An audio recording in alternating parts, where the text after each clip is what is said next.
On this episode of Road Trip Masters, I roll into a town that triggered the Revolutionary War and visit a museum with one-of-a-kind artifacts. Right here, I would say, is a national treasure. We'll cook up a seafood delight. I don't know if I should peek. Hang out with a Minuteman and understand why this town was once the mecca of American literature. He's one of the greats. So sit back, relax, and let me do the driving right here on Road Trip Masters. I'm Nick Kessler. And I'm Brian Fulmer. We're teachers that have a passion for travel. Cruising the highways and byways in our 1968 drop-top caddy. We discover the places and people that make this nation great. We are Road Trip Masters. On this week's episode, I cruise into Concord, Massachusetts. Founded in 1635 by a group of English settlers, this town caught global attention when the Battle of Lexington and Concord erupted on April 19, 1775, marking the beginning of the American Revolutionary War. Concord is also very rich in American literature and was once residence to such literary greats as Nathaniel Hawthorne, Henry David Thoreau, Ralph Waldo Emerson, and Louisa May Alcott. And last, but certainly not least, this town is the home of our publisher, Applewood Books, a publishing company whose main mission is to tell the story of America, its places, its people, and history. So I decided to kick this episode off right by checking into the Colonial Inn, an iconic institution that dates back over 3 centuries. Here we are, Colonial Inn. Couldn't be in a better location, right off the roundabout. I'm gonna say Center City, Concord. What can you tell me about its long history? This property witnessed so many, not only historic, and also cultural events as well. Our 306 years old building witnessed a lot of historic events that not only impacted us, but it also impacted the whole world.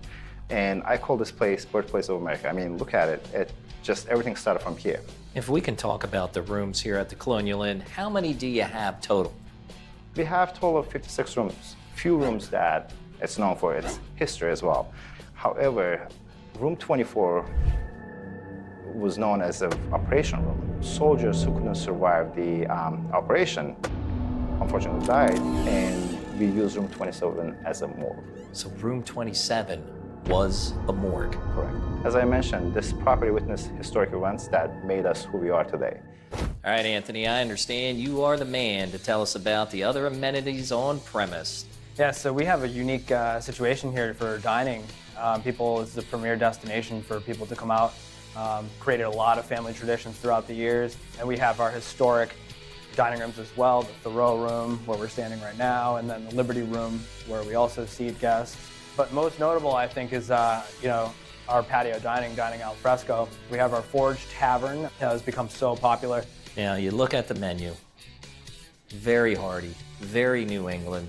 You have your clam chowder, but that chicken pot pie, that seems to be a staple when you're traveling through any New England state, that should be on the menu. Well, one thing I think is most desired about it is that it's not something you can get at every restaurant you go to. Fresh pastry crust baked right on the top of it, and when you dig into that chicken pot pie and you get that first bite, you better hope you don't burn your mouth, but then you're going to be in for a nice ride towards the end of the meal there. All right, Alec, Anthony, I'm looking forward to my stay here at the Colonial Inn. The rich history, 306 years old. I think I'm going to drop by the Forge Tavern, have a drink, and maybe sample some of that chicken pot pie. Just a stone's throw away from the Colonial Inn lies the Main Streets Market and Cafe, a restaurant that once housed ammunition during the Revolutionary War. Just pulling up to this place gave me the sense of a traditional colonial tavern, and I couldn't wait to get inside to see what we're going to cook up. And that's where I met up with the main man, Israel. What are we going to be making today? Fish stew. It almost sums up what New England's all about. You expect to come to Concord, Mass. You know you're not that far from Boston. You're not that far from the ocean. So fish stew right now sounds pretty darn good. So what's the first step? Put a little bit of oil because we want to cook the haddock first. Yeah. We're going to add wine. So this is our white wine and seafood. It's like beer and pizza, just goes together. Yeah, and I think a lot of people think in order to make seafood, I got to get lobster, I got to get shrimp, I got to get scallops. But here you have haddock, a very reasonable fish, and you have some basic ingredients here that, like I said, everybody can sit there and pick up on. Yeah. Now that chutney goes in. Chutney. Now what are you putting in? This is the veggie stock. And then we're gonna start adding the mussels to it. So we cook everything together. 15 mussels? Yeah. And now they're gonna steam open all Yes. on their own Yeah. Just gonna cover it. to expedite the steaming. Beautiful. So we're almost done here, Israel. Yeah. When you get the garlic bread, I forgot about it. All right, Israel.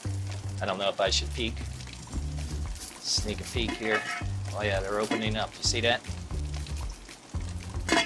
And there's a big test, Israel, that I'm curious about with the mussels. A lot of restaurants, you eat them, and you can still taste like that seaweedy flavor. Oh, you're gonna try it. You're not gonna taste that. All right, excellent. Nice, that's looking beautiful and colorful. Now, what will you plate this with, Israel? Are you gonna put it in like a shallow bowl, a deep bowl? Yeah, How are I'm you gonna gonna put do it on the bowl. I'm gonna put some garnish to it. Look how fast he whipped that right up. Now that dish right there beckons a nice, crisp, cool day in New England. Here it comes. I've been waiting for this moment. Wanted to see if Israel's mussels have that seaweedy taste. Israel passed the test. A little bit of haddock here. The Main Streets Cafe is RTM approved. Bowl, a deep bowl. How are you going to do it? All right. Got him with the. Hey, you see that catch? Oh, old man reaction there.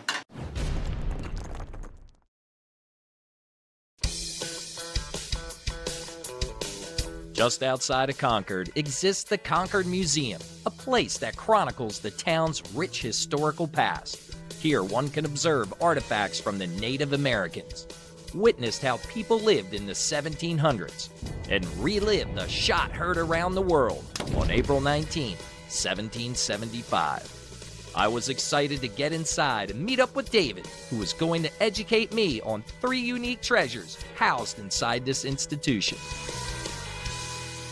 All right, David, here we are, our first stop in the Concord Museum. Absolutely gorgeous, by the way, but we have this powder horn. What can you tell me about it? Well, this is the horn that was carried by Abner Hosmer on April 19, 1775. Abner Hosmer was a young man from Acton, Massachusetts, a member of the Minute Company. The regulars first fired warning shots into the river, 3 warning shots into the river, then fired on the regulars. And Abner Hosmer was killed in that first round of firing. The family preserved the horn carefully. That's evident. It still has its woven strap, but this is a military horn. He was a Minuteman and responded to the alarm and gave his life. Our next exhibit was a simple pine desk that was owned by Henry David Thoreau. Here, he composed one of his greatest works, Walden, and I stood in awe of its presence. Right here is almost the beginning and the story of American literature, but he's one of the greats. There is there's a quality to Thoreau's writing that people are still investigating. He was distinctive. It's unbelievable because when you look at it, it just looks like an antique that you get from one of your grandparents or perhaps a parent. And I noticed in the back, it looks like it's snapped off. When did that happen, or what do we know about that, David? You're right, it is a humble little desk. They're very old breaks. We have photographs from the 1880s that show that damage there. I would say it happened during Thoreau's use of the desk. It got a lot of use. You can see the wear along the edge. You can see the wear around the keyhole. Thoreau noted in Walden that he had no lock on his door, but he did have a lock on his desk. I love what it says. I sit before my green desk and attend to my thinking. Exactly. You know what? You wonder when he came up with that quote, did he ever envision over a century and a half later that it would be in a museum with that quote above his desk? All right, David, where are we off to next? Why don't we take a look at the lantern that began the action on April 19th, 1775? Sounds good. Right here, I would say, is a national treasure, and I can't believe that I'm this close to it. Tell us the story on this lantern. Paul Revere was in Charlestown, and he made arrangements with a militia leader in Charlestown. And so this lantern actually started the spread of that alarm. How do we know it's one of the actual lanterns? Well, this was bought by a militia captain in Concord. His grandson sold it to the man who began the collection that is the Concord Museum, Cummings Davis. So Cummings Davis has had it since 1856, and he had its history going back to 1782. So the war is still going on when this was first saved as a relic. You know, I think it's documentation like that that proves that the artifact is correct. David, an absolute pleasure. Thank you so much. You know, I'm gonna take the next couple hours and just tour around and look at the exhibits, and it's so beautiful here. And thank you very much for your knowledge, your passion, because it's people like you that preserve these historic treasures. It did. It's incredible. Hey, where are we off to next, David? I see you've done it again. I have no idea.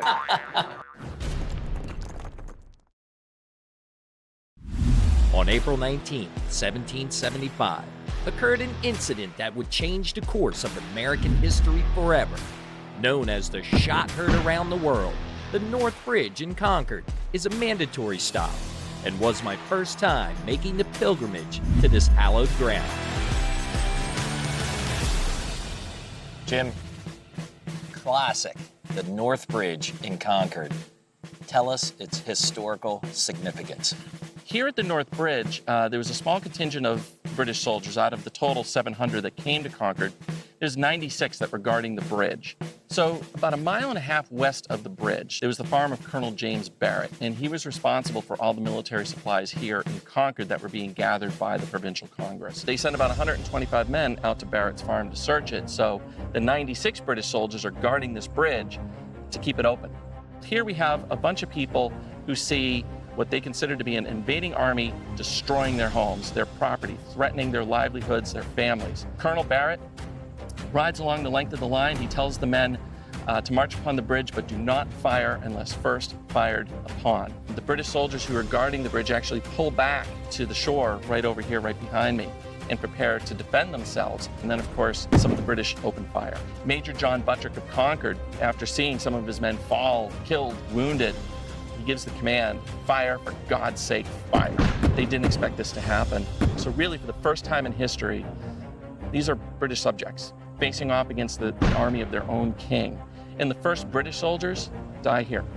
So they broke and they ran back up towards the center of town. So really, this is the first American victory of the war. By nightfall, there are 4,000 colonial soldiers that are engaged in combat. The shot heard around the world, that statement. Can you enlighten us? So a lot of people take that statement, the shot heard around the world, as the first shots. And they go to Lexington where the first shots occurred, and they say, well, this is the shot heard around the world. But there's a couple of issues here. One, it was written by Ralph Waldo Emerson, and he's definitely referencing the fight here at the bridge, by the rude bridge that arched the flood, meaning the river. Their flag to April's breeze unfurled. Here, once the embattled farmer stood and fired the shot heard around the world. Really what the shot heard around the world is the idea of self-determination. Jim's knowledge on the North Bridge provided a lot of clarity as to what happened on that historic day and how important the role of the Minuteman was in driving the British back to Boston. So then I got to thinking, what was it like to be one of these soldiers? Who were they? And how did they prepare at a moment's notice? That's when Jim changed around and got into character and began to tell the story of what it was like to be a Minuteman. Jim, here we are, out at Hartwell's Tavern. You just finished your demonstration. I hear the kids in the back there were all excited, but tell us what it was like to be a Minuteman back in 1775. What it meant to be a Minuteman was that you were ready at a minute's notice. That meant that they carried their weapons with them, their equipment with them, so that if the alarm happens, they have the stuff, they can grab it and they can go. Well, Jim, you have this musket. I'm excited to see the steps and to watch that thing go off. I can take you through. All right. So first of all, this is a flintlock musket. So what that means is I have a sharpened piece of flint and a piece of steel. When they strike together, that creates sparks. The first thing you're going to see me do is reach into my cartridge pouch and pull out the cartridge. I'm going to rip it open, and I'm going to prime the pan. So I'm going to pour a pinch of gunpowder from the cartridge into the flash pan. So I prime the pan, I close the pan, and then I take the rest of the cartridge, powder, ball if I had one, and the paper, insert it into the muzzle, take out the ramrod, and push it down. After being educated on the proper technique of loading the smoothbore, it was time to experience what it was like to hear the call of command. Prepare to prime and load. Prime. Shot 10. Charge with cartridge. Draw rammer. Ram down cartridge. Return rammer. Shoulder your fire lock. Make ready. Present. Fire. Guys, thank you so much. Well, thank you. You know, it was nice to clear up some of the misconception of what it was like to be a Minuteman. Yeah, well, that's why we're here. That's why we go through all this effort to really help people understand and imagine life in 1775. You guys do a heck of a job. Concord, Massachusetts definitely has its strong roots in our country's beginnings, but many of us are not familiar with its impact on American literature. Concord was once the home of literary greats such as Nathaniel Hawthorne, Louisa May Alcott, Ralph Waldo Emerson, and Henry David Thoreau. But what is not widely known to many travelers is a resting place called Sleepy Hollow, wherein lies a very special ridge beyond the cemetery gates.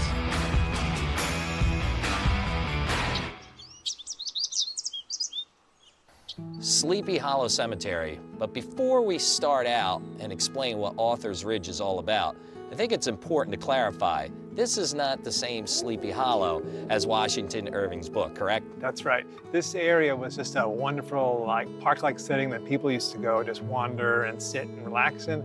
And they said, let's call it Sleepy Hollow, because they'd all read the Washington Irving story and thought, oh, this would be a beautiful name for our little area. People thought it would be like a beautiful place to have a cemetery. You know, there was a movement in the early 1800s, they call it the rural cemetery movement. The idea, as opposed to an austere, dark, scary cemetery, the cemeteries were supposed to be these beautiful places with trees and nature where you went to take your final sleep.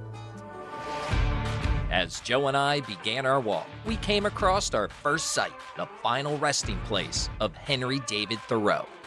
So Joe, here is where he actually rests. Right. In a very, very tiny stone. Why?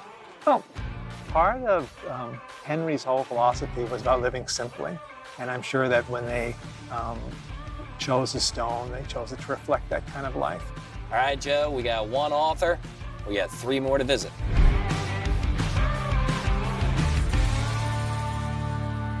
Second stop along the way, Alcott. Louisa May Alcott was most well known for being the author of Little Women, but really she's so much more than that. She was quite an amazing, independent woman. She was a fierce abolitionist. She ended up being the first woman in Concord to ever vote. Alcott is only probably like 30 feet away from Thoreau. So in life, all these folks were in a little clustered community close by their homes, and in death, they are in the same place, and that's one of the beautiful things about Author's Ridge. Our third person here at Sleepy Hollow Cemetery. I'll let you take it.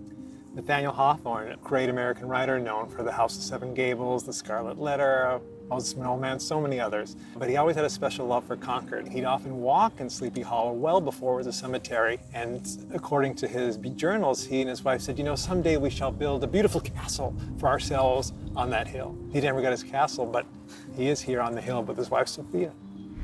Our final site to visit was of a man who was a poet, philosopher, and the leader of the Transcendentalist movement, Ralph Waldo Emerson. His gravestone is unlike any of the others because he preferred natural beauty over man-made ornamentation. He was sort of the leader, or almost the father and eventually the grandfather of this community of authors and thinkers. When the cemetery was dedicated in 1855, he spoke and he talked about the acorns that are at our feet will one day be oaks that in centuries distant are over our children's head, and wonderful and amazing heroes will be buried here. And he's here today. Joe, thank you so much. Pleasure. You've been a wealth of information here on Authors Ridge, and when you look at the town of Concord, you have the start and the very beginnings of what I call American literature, and also the start of our country. That's right. Concord, Massachusetts was a town filled with history. I could have literally visited there for months, exploring everything that has impacted our country since its inception. Around every corner, down every street, there was an intriguing story that made you want to stay and dig further into America's past. A place truly worth discovering. So get in your car and hit the open road. Until next time, I'm Nick Kessler. Stay curious, my friends. Safe travels.